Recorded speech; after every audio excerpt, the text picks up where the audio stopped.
Hi everyone, so welcome to today's makeup date. So let me shift my chair over. There we go. Feels more comfortable now. I actually tried filming this last week, but it was just so like repetitive from some of the videos that I've already put up that I was like, I'll just refilm it and I will just kind of have a new update. So anyways, welcome to my makeup date. This is where I just get to talk about what's been going on in my makeup collection, a beauty collection really. Anything that has come in, anything that has gone out, anything that has changed, like Franken makeup, or just other ramblings that I have. And so yeah, I think I wanted just to do one today. And I feel like a batch filming session doesn't feel real until I do a makeup date, so why not? Um, Anyhow, let me get into it. So I had some pretty exciting empties this last week, including like an empty cream blush and a few wins in my panning bingo. So if you haven't seen that update yet, I would encourage you to do so. I feel like I'll just maybe just try to keep those updates to that, but it's worth mentioning, I think, here, just because I feel like if I ever I don't know when I will, but if I ever watch through like all my makeup dates, then I can at least be able to kind of document for myself like what kind of happened, but I won't go into details there. So let me go into my outs. I don't think I have actually any ins. I mean, like I brought like a body cream for like my kids mainly. Just been trying to like multitask things, and so yeah, I don't feel like there's anything significant in terms of things from my collection. But yeah, so let me do the outs first. These two are actual outs, and this one, well, yes, this is an actual finish. This is the Corez yogurt, Greek yogurt. Sorry, they have it in Greek on the other side. Nourishing probiotic gel cream. I just picked this up on sale from Ulta when I was traveling in September, and the scent seemed off to me, and it also just like wasn't that moisturizing, and so I ended up not using it on my face. I ended up using it on my body actually. And the more I look at it, like look at the bottom. Do you see that ring in the middle? Like that's where the well is. Like there is just so much excess glass packaging on this thing. It was so heavy to bring around. Um, and so yeah, I thought it was really nice because I was like, oh, glass packaging and it's Corez, but now I know why it was on sale, so wouldn't be repurchasing this again. It's like so heavy. All right, and actually another thing in glass packaging, but this one isn't an out. I just switched the packaging on this. This is the Ordinary, the niacinamide powder. I know niacinamide is like kind of a popular thing now, but I wanted to try the powder just because I'm hoping it's more stable, and that I could like use it and stuff. So I do mix it in with my CosRX snail mucin serum, which honestly, you guys, I'm almost done. Like it is indistinguishable from the bottom here. It's probably like tonight might be the last use and I have to top it up again. But I've been mixing it with that in the mornings, and that's actually been doing okay. My skin hasn't complained. So I might be picking up something like this again. I don't know if it's only the Ordinary that carries this or if I can find it elsewhere. But I did scoop all of it out because it's really annoying to be like reaching for this every single morning. I'm not a huge fan of like aluminum caps on glass. Like that sound just, ugh. I can deal with it, but it's just weird. So I pulled back out one of my old like powder cleanser bottles, this Asepsia. I think it's a Mexican brand. It's supposed to mimic a pineapple because I think it uses pineapple like extract or something for the cleansing properties. Anyways, it's not this. This is, now I put the niacinamide powder in here just because it does dispense out of this little spout, which this dispenser looks really generic, but it does work well for powders as well as liquids, funny enough. So so I've been trying to use it out of here, and it does seem a little clumpy in there, so I don't know if I like maybe didn't cleanse it properly. So I might just have to figure that out when I get around to it. I was using it in like a face powder sifter for a while.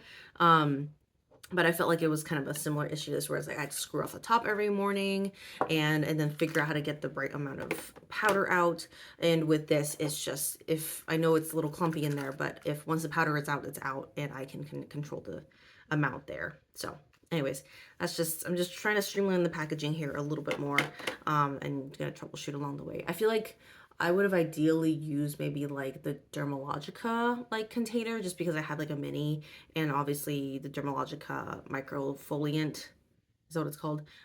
It's also a powder cleanser, also dispensed quite nicely out of there. So I'm just kind of looking at my options and trying to figure it out because I only need so little every single morning when I mix it in with my serum. Anyways, all that to say, it's out of the original packaging. I will recycle this because it's recyclable, and then continue to troubleshoot that one. And even just to see, like, do I even want a niacinamide powder like in the future, which I'm not opposed to it. I feel like it's been a nice addition just to boost up my serum experience. The next thing here, I actually just emptied this tonight. This is an 8 ounce of a CeraVe eczema, like creamy oil something. I mainly bought it for my kids. We all struggle with eczema. It's pretty much a genetic thing coming from me and from my family. But it's just like the little bit, I just hate the squeezy bottle at the end, right? It just never gets out. So I actually cut it in two places. So it was 3 different sections, scraped all of it out, put it into a new container that we started because I think this is a little bit old on the older side. And yeah, so I got that done. And I can't, I mean, like, our eczema is to the point where we sometimes need a prescription. So I can't say like this is a miracle worker by any means, but it is helpful to have products that are geared towards eczema like in our home now, just to make sure like flare-ups are under control and stuff like that. So, and things that like, you know, won't exacerbate or like, you know, make the eczema come back worse and stuff like that. Because there's, you know, sometimes that happens with the prescription stuff. So, yes, this one is done, and I don't know if I'll buy a new one just yet. It's nice that it's covered by like FSA funds. But yeah, you think about it a little bit more. Creamy oils are nice though. I will say that, like body oil type stuff. All right, so that is my outs. I don't have any ins, which is awesome. I mentioned that during my last beauty bank update that I was able to reward myself with a credit. And I'm getting the itch though. Like I'm starting to get the itch and starting to think through like what I want. I had a pretty big moment, I don't know, event, makeup event in my life that happened, which I think I'm going to dedicate a whole separate video for, and that's in the lineup for tonight's batch filming. But I did cancel my account to like one of the major makeup brands in my life. And I'll explain more why, but I feel like that's because of that, I'm starting to be like, so what's going to replace, you know, like what I looked for in that brand or from that brand. So I'm kind of getting an itch. So I need to stay on top of it. The main rule I have for myself when it comes to spending is that I have to keep it to like traveling. Like when I'm traveling, I usually travel in the States, so I'm not like in a place that doesn't have makeup. And honestly, makeup now is in like every corner of the world, right? Like it's really cool to sometimes watch YouTubers from other countries and them mentioning their beauty brands and what they can get in their country. Because I'm like, wow, like that's pretty awesome that they have their own, I mean, every country does, right? Is their own little makeup brands and kind of makeup culture there. But yeah, that's kind of, I mean, I'll be doing a lot of like traveling, domestic traveling this year. So I'm just trying to keep it to like whenever I do travel, which is going to be about once every 2 months. One of them is actually coming up in about 2 weeks here. So so I'm getting excited for that. And I've whenever I set up the itinerary, I start to look around and search up where the, you know, beauty stores, if there's like an Asian one in the area, if there's a CCO or a cosmetic company outlet in the area. I mean, I don't really look for Sephora or kind of for like prestige brand stores anymore. There is a lip lab at the location I'm going to, but I think at this point I have my own lip lab experience at home, so I don't need that anymore. But yeah, in terms of like makeup spending, I'm trying to keep it to trips. So we'll see if I can still give myself that credit in my beauty bank this month. I don't think so. Because there's a few things that I need. I think mascara is probably the top of the list right now. But if I could only keep it to mascara, I could keep it under my beauty credit limit. And there's a few other things that are tempting, but I really don't need. So, anyways, I'm mainly saying this out loud so that I can give myself some accountability. All right. So, the second part of this video is me going over some of the focus products that I'm doing, that I'm working on right now, mainly the face items, just because sometimes I'm doing less project pans, so I'm not rolling as many like items to focus in on. So I thought it would be nice to at least have a space where I can just mention what I am focusing on. And a lot of it right now you would have seen in my panning bingo, but some of it here is any of them not? I think just one isn't. So, but I'm hoping that as time goes on, like I'll be bringing in other things. But it is nice just for me to pull everything together, give you an update, and then kind of go from there. So, so I have everything in this little basket here. Most of it, except everything except for this one, lives in this basket actually, and lives on my little makeup counter. So, yes, let's start from how I apply them. Right now, this is my current primer. This is the Tatcha primer. It is my panning bingo. And I did hit side pan. I think that was my goal from the last time I used it. I hit side pan, and now I'm trying to just get half of it, or like really, I want it to line up with kind of where the bulk of the product is now. So I'm working my way there. I'm hoping by the end of the month, by the end of February, I will have reached that goal and hopefully only have about a month left, because me and my impulsive panning and impatient panning tendencies, I'm like, I want it out. All right, I do underpaint, so these are my underpainting products right now. I have, I finished my Lawless Cream Blush, so now I've moved on to my mix of this Becca Highlight and Danessa Myricks Cream Blush, which is very pigmented, but it's been so far so good. I've been using it, I've been using it with this kind of angled fluffy brush, which is really interesting. It is kind of a shedding brush, but that's fine. But yeah, that's kind of been the state of it, and I'm hoping, I don't know how long it's going to take me to hit pan. I mean, this is originally this Becca blush, or this Becca highlight at 5.5 grams. And while I feel like I breezed through the Lawless one really easily, this one I feel like is going to give me a little bit more grief, especially because this is so pigmented, so I don't feel like I have to use that much. I am wearing it today under, I under painted like under a powder foundation, so it's kind of there, but yeah, it's still quite pigmented. And then once I'm done, oh, still one more. I also do a contour as well. And this is a mix actually of paint pots, of MAC paint pots. This is Groundwork and Bougie mixed together. And I have it on my, yeah, I do have it on the back of my hand there. It's kind of mixed this kind of color. And so I do my best to, I've actually have this application technique now. I use a brush that fits pretty well in here. And then I make sure I go for the cheeks first before going on my head, because I used to work around the perimeter and it would be like blob here, really dark blob up here, and then I'd have to like reapply, and like, so now I actually just do one swirl in here and then get the cheeks first to get the most pigment down, and then get the forehead after that. So unfortunately I use less product that way because I'm not like going in twice, but I feel like it's a more effective and efficient use of the product. And I think that's something that I'm trying to do more this year, is to actually use the product, not to pan it per se. I mean, it is to pan it, but use it in a way that doesn't waste it either, because I do treat the back of my hand like another face, and so I do waste a lot of product that way. But I'm kind of working on that technique a bit more. From there, I do put on my foundation most of the days just for a touch up. I just did powder on top today, but for my foundation, I've just been working out of this Fenty Beauty. It actually used to be a highlighter, like a liquid highlight kind of thing, but it does pop off. Someone actually asked me, the tip here does pop off, and of course the foundation just squeezed out because I keep it upside down all the time. And see if there's a good place for me to wipe it right now. I will just wipe it here. Little Post-it, so I'm just gonna wipe that there and hope I don't smudge it later. So yes, I actually cannot see through this like at all in whatever lighting I use. I see bits of like settling. It looks all the way down here, but it looks heavier than that. So I can't see, I can barely see through it. When it was a liquid bronzer in here, it would settle to the point where it was pretty clear, but just, I think this version of the tinted foundation I'm using is just does not settle that well along this type of packaging, at least. So anyways, I'm just gonna use it till it's done, keep re-upping it until I'm done with my big bottle that's in my panning bingo.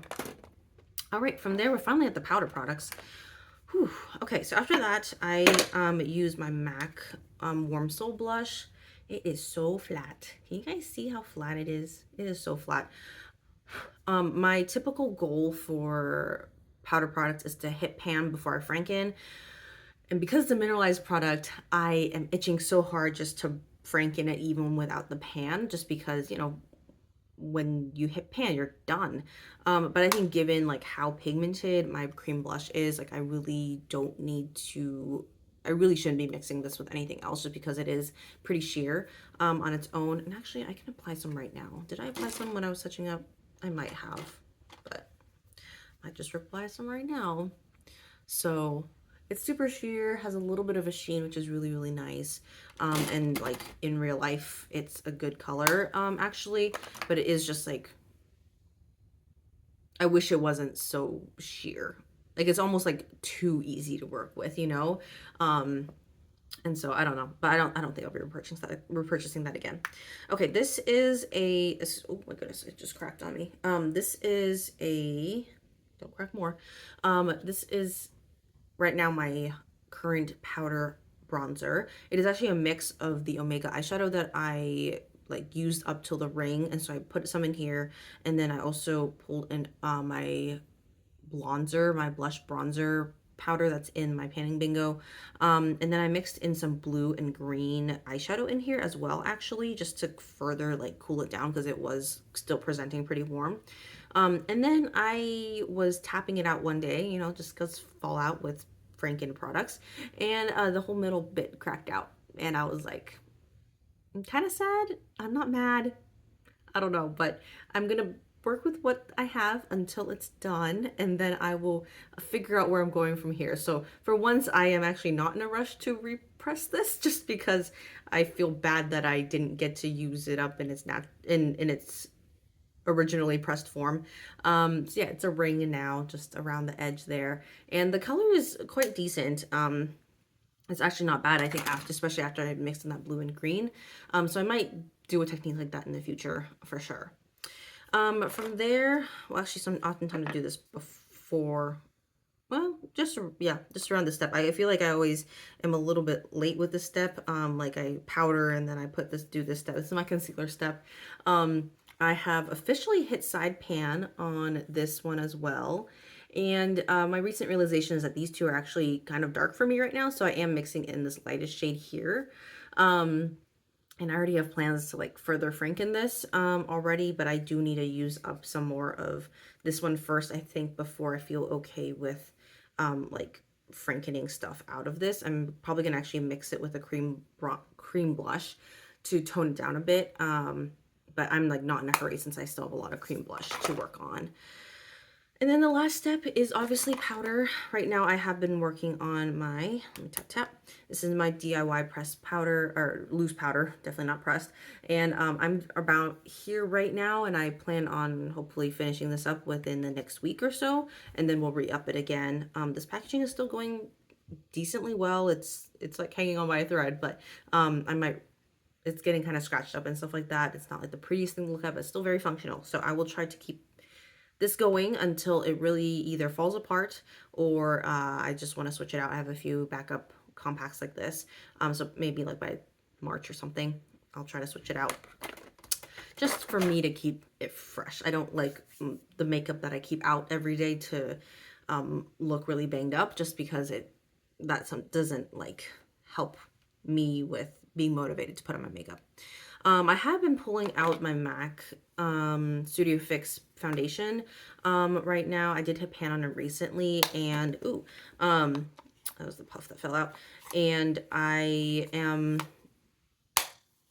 yeah, I think I'm just pulling it out every once in a while, especially if I need more coverage from a powder. So that's kind of what's going on there. I still have a lot of other like face products that are just kind of staring at me in the face, but I have to tell them to wait a bit until I finish some of this other stuff up.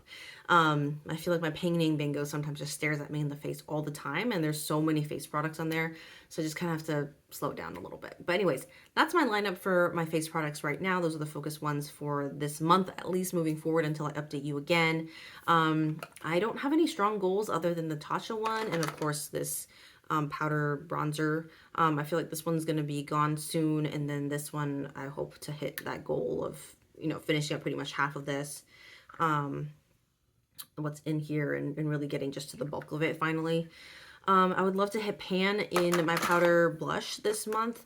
That would be amazing to see that waffle pan in that MAC one, and just hopefully a dip in that cream blush because that one's just going to take forever. And of course, re-up my powder, my loose powder. I want to say powder something, but that's not what it is.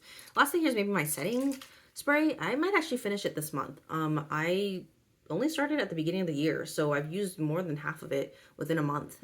I'm filming this on September 1st. Or September, oh gosh, help me. February 1st. I don't know why I said September 1st. I think I must have been thinking about September recently. Yeah, I said September earlier in this video. That might be why. My brain is both slow and too fast for me sometimes. So I'm hoping to finish this and then re-up it again. I heard that DIY setting sprays, especially ones you make with like water and whatever, those are only stable for like a few days. Was like, maybe that was like the lowest number I heard, maybe a few weeks. And me keeping it around for 2 months sounds long in comparison, but you know, I'm the only one using it. It's not like I'm making it for a lot of people, or to use on multiple people. So I haven't had an issue with this yet. It doesn't smell off to me either. So I think I'm just gonna keep trucking along. I'm seem to be making good pace. I'm happy with that. Or maybe I'll switch to a smaller bottle. That's an option too. So I'll keep thinking about that. But for now, this mix has been doing well. It really is a setting spray in terms of like setting down my powdery look, and not so much a fixing spray. I don't feel like my makeup looks terrible by the end of the day, but you know, it's not like a store-bought brand that touts being able to fix my makeup or have any promises around that. It's just, I feel like this is more economical for me right now. So that is all my face stuff for now. I am excited to share with you my progress next month, and thanks so much for watching, and I'll see you in my next video.